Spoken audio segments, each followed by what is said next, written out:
700 টাকা তুলতেই মারধর, আলিপুরদুয়ারে রাতভর উত্তেজনা। বকেয়া মাত্র 700 টাকা আদায় করতে গিয়েই ভয়াবহ পরিস্থিতি তৈরি হলো আলিপুরদুয়ারে। শুক্রবার রাতে আলিপুর পুরসভার 18 নম্বর ওয়ার্ডে এই ঘটনাকে কেন্দ্র করে এলাকায় চরম উত্তেজনা ছড়ায়।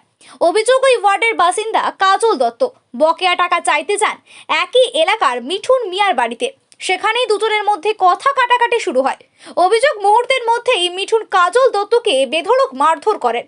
ঘটনার খবর পেয়ে পরিস্থিতি সামাল দিতে দ্রুত ঘটনাস্থলে পৌঁছায় বিশাল পুলিশ বাহিনী। পরিস্থিতি বর্তমানে নিয়ন্ত্রণে থাকলেও এলাকায় চাপা উত্তেজনা রয়েছে। পুরো ঘটনা তদন্ত শুরু করেছে পুলিশ। টোটাল সিচুয়েশনটা কি অবস্থায় এখন পর্যন্ত, কতজন অ্যারেস্ট হয়েছে, কতজন পুলিশের গাড়ি ভাঙচুর হয়েছে? এখানে একটু কমিউনাল টেনশন তৈরি হয়েছিল, তো সঙ্গে সঙ্গে আমি খবর পেয়েছি।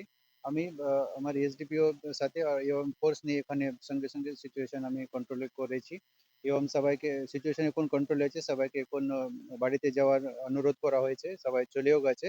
একজনকে অ্যারেস্টও করা হয়েছে, এখন উপস্থিতি আছে। এখন সিচুয়েশন কন্ট্রোল এবং পিসফুল আছে। পুলিশ এখন আপনার আমার কাজ ভালোভাবে করে নিয়েছে। পুলিশের গাড়ি ভাঙচুর,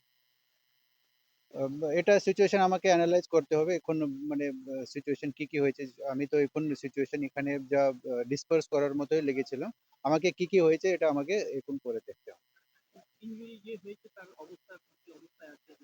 ওটা ও হসপিটাল আছে, ওটা দেখতে হবে। হসপিটাল ডক্টর সাথে কথা বলতে হবে। এখন তো জাস্ট এটা হয়েছে, সিচুয়েশন কন্ট্রোলে আনেছি কি করে। কোনো স্পেশাল পেট্রোলিং বা কোনো ব্যবস্থা? একদম ব্যবস্থা থাকবে, আমার পুলিশ ফোর্স অফিসার এখানে থাকবে এবং ওরা হোল নাইট এখানে পেট্রোলিং করবে।